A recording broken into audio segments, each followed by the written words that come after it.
taking bath in the sacred water body is such a great spiritual experience. Shankara, after completing that, comes out with all the sacred feeling and mood. Poor Shankara was able to give up everything. But that orthodoxy, that muddy, that upper caste, that did not leave him. So when Mahadeva, Vishwanatha comes down, Shankara sees and immediately all his sacred feeling went away. Gets so irritated, he looks at the disciples. Those disciples, what will they do? They just immediately acted like an arrow came out of the bow, jumped on Vishwanatha and said, get out, move out of the way, master is coming. Scene must have been great.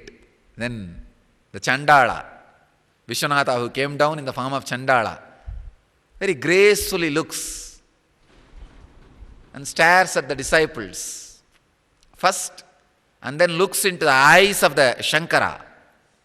Who should move? Body or consciousness? Body does not have anything great. This body and that body, both are same. Consciousness cannot move. It is always pure. Body is always impure. Consciousness is always pure. Because body is always impure, this body does not move for the sake of that body.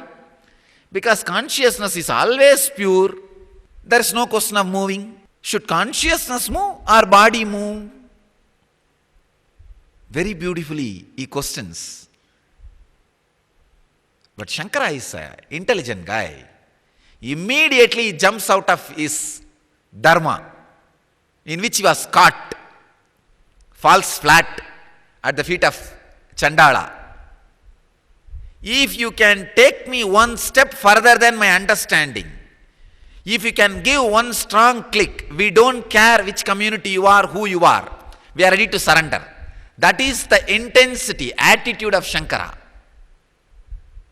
Because of that intensity, he just jumped out of that dharma, that samskara, fell flat and got out of that engram, expressed the ultimate, received the ultimate. Then Chandala disappears and appears as Vishwanatha, blesses Shankara. All people who hold on to some dharma, some integrity, will grow very fast. They will drop everything else. But going beyond that, jumping that, is the real strength or the spiritual courage, guts. Blessed are those who are directly asked to do the things which are not dharma, as per your understanding, by Guru. I am telling you, if your Guru says, do something which is not dharma as per you, and you do it, you are blessed. You are blessed. I still repent for not smoking when Yogi Ram Suratmar gave me the bidi. I still repent. But I missed it. I missed the chance. Now how many times I smoke, nothing can happen. That won't liberate me. Anyhow, I struggled myself. I can say, if I would have picked up the bidi from his hand that day and smoked, I can say at least I would have reduced 2 years of my struggle in my journey. 2 years struggle could have been sorted out in 2 seconds. I am very clear. I still repent for not picking up the bidi from Ram Suratmar when he gave. Maybe many of you may not know that incident. Let me describe. I am brought up from a very orthodox family. My grandfather, oh God, is a great inspiration for me, but highly orthodox. The extreme funny level of orthodoxy, you can't even talk about non-veg or alcohol or cigarette, beedi in the house. Forget about, you can't even talk. Forget about having, you can't even talk. Even in the TV, some scenes coming, if some scenes come as if smoking, he will switch off the TV. And I was brought up by him. One day I was sitting in the Tiruvannamalai burial ground, Smashana, cremation ground, with Yogi Ram Sarat Kumar. Usually he sits there in the night time. Whenever I ask him, why do you sit here? He says, this is a calm place. Only dead people will not disturb us. He will be happily sitting. I went and sat. I used to enjoy his company. He's a chain smoker. I don't know what happened. One day, suddenly he picked up the beedi from his mouth and stretched to me. My love for him and my parental conditioning, both were having war, literally. It is like Krishna got down from the chariot and picked up the wheel as a Sudarshana Chakra to kill Bhishma. Krishna is Guru, Bhishma is parental conditioning. Krishna picked up the Sudarshana Chakra. Come on, it is time. Unless I get down, the parental conditioning will not die. He is rolling. But Krishna has promised he will not take any weapon and fight in the war. Guru always promises he will not directly kill parental conditioning. That is why I always tell, get your parents' letter, concern letter and come. I cannot directly kill. It's a rule. A parental conditioning cannot be killed directly by master. I will only play around. I can inspire you to come out of parental conditioning, but I cannot directly instigate. See the whole scene. Krishna could have just taken the Sudarshana and sent, it will have killed the Bhishma. No, he cannot. He has taken the vow.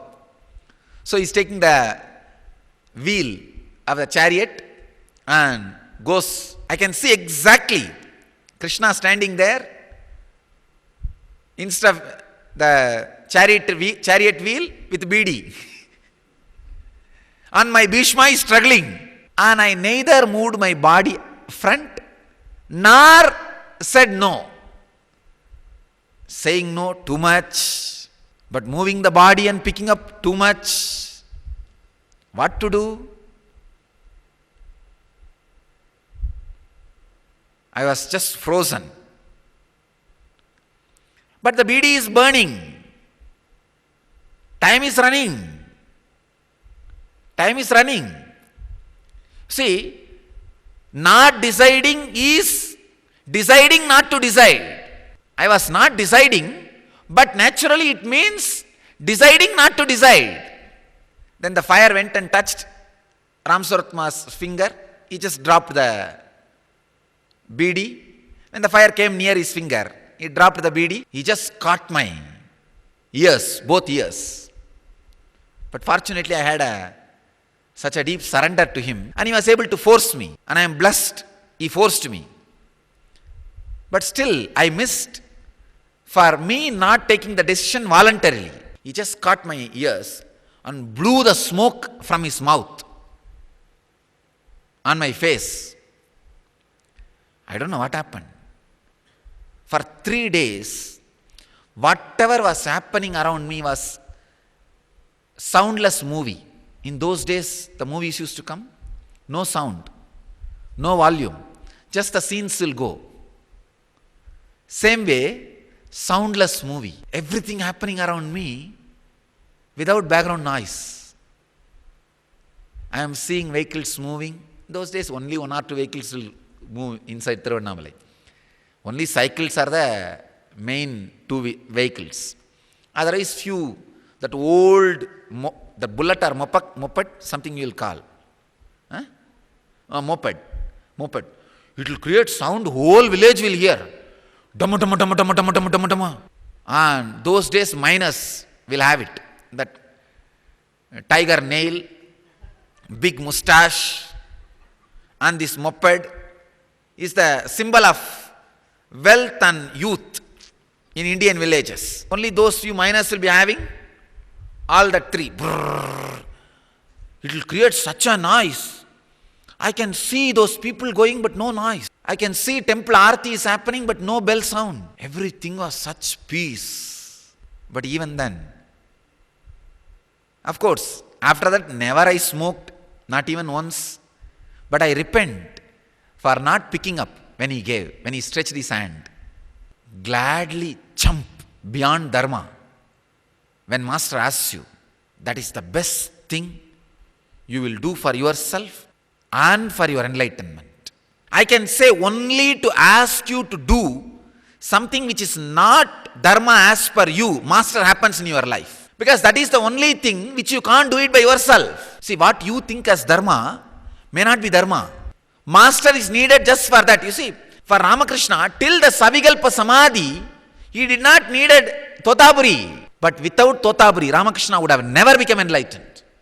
I tell you, if you go as per some rule, you will reach all the benefits from that rule. But the last push is always a discretionary power gift. Gift by the master as a simple discretionary power, will. So Totaburi was needed to take Ramakrishna beyond dharma. What Totaburi says? He tells, cut the Kali. Sacrilegious. The most sacrilegious act. Especially a person like Ramakrishna who built his whole personality and life on Kali. He eats Kali, breathes Kali, sleeps Kali. If he wakes up Kali. I am not saying wakes up with Kali. No. He wakes up Kali. He breathes Kali. He eats Kali. He lives Kali. He is telling, cut Kali, Totaburi. But Ramakrishna had the guts. I tell you, master happens in your life just to tell you to do something which you think is not dharma. For other things you don't need master.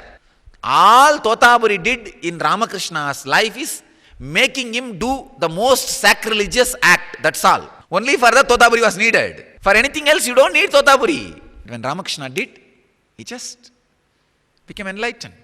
If master happens in your life and asks you to do something which is you think is not dharma, understand, he is helping you exactly. He is now doing his avataric mission. Now your choice whether to take jump and get enlightened or not. If Ramakrishna says, no, I am not interested, leave me, no problem, Totaburi would have just left. But Ramakrishna would have missed it. Like I missed once when Ram Surat Kumar gave. Of course, I worked on myself and then broke the parental conditioning. When I left the house, it broke. That's different. I still remember when I was sitting with the Naga Baba in Uttaragasi, who used to smoke marijuana continuously. He will, in his chilam pipe, he will put a copper coin. After smoking marijuana, he will empty that will become gold coin. I used to feel, will he not stretch his chilam to me? I missed already once with Ram Surat Kumar. This time I should not miss. I'll be just waiting. Once he stretched his hand, I just thought he's stretching towards me only. I stretched my hand to receive. He said, no, you already missed once. I was shocked. Something which has happened in Tiruvannamalai cremation ground so many years before, which nobody else knows except me and Ram Surat Kumar. Of course, and Ram Surat Kumar's dog, his pet dog. Except we three, the guy who's sitting in Himalayas in Uttaragasi says, you already missed once. I am not stretching for you. I am emptying it. Don't miss. When master stretches his hand, don't miss. When he asks you to do something which you think is not right or dharma, catch it. You will just jump into enlightenment and higher consciousness, higher experience. Let me enter into today's sutra. This is the reason I always enter straight into sutra, never enters into question answer. If I enter into that, the chapter first chapter, first section, 15th Sutra. Mantra varnikameva cha giyate.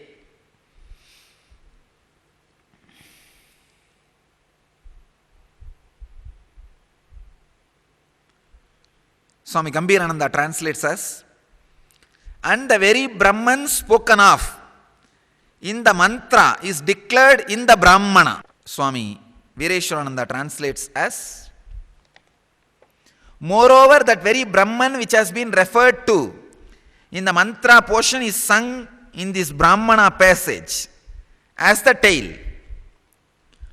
Swami Shivananda says, moreover, that very Brahman which has been re-referred to in the mantra portion is sung, proclaimed in the Brahmana passage as Anandamaya.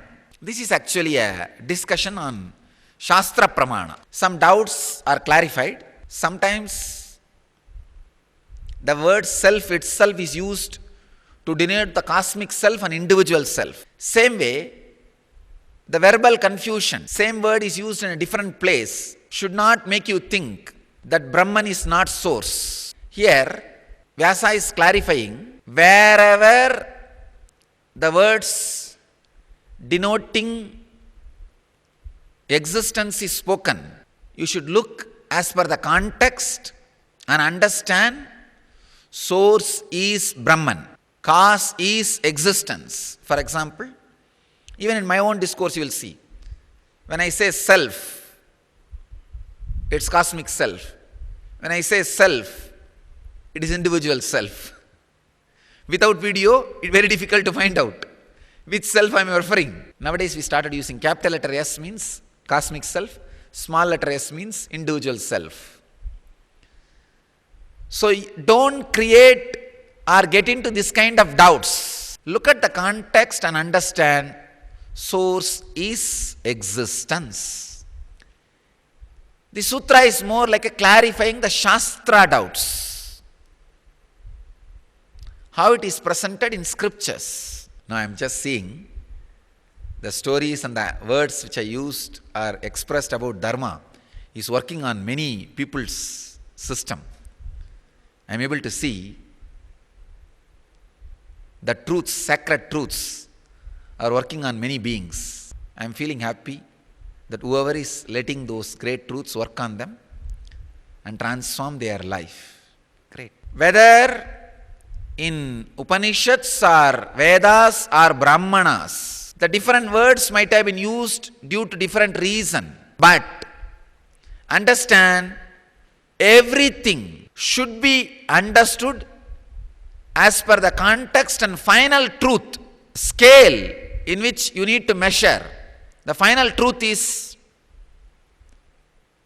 source is existence. That is a truth. So anywhere you have the disturbance or discrepancy, you are not able to make the meaning, understand this is the meaning you are supposed to arrive. This is the conclusion. So Vyasa Badarayana Vyasa puts an end to the verbal dictionary confusion. He ends the confusion once for all. He says, come on, stop all this nonsense. Whether it is a Veda, Aranyaka or Brahmana, wherever it is, this is the truth. Source is existence. Cause is bliss. Cause is intelligence. You have to come to this conclusion only. For that only everything is used, expressed. If you are misinterpreting, you are misinterpreting. You are missing it. The truth is source is bliss. Cause is bliss. Cause is intelligence.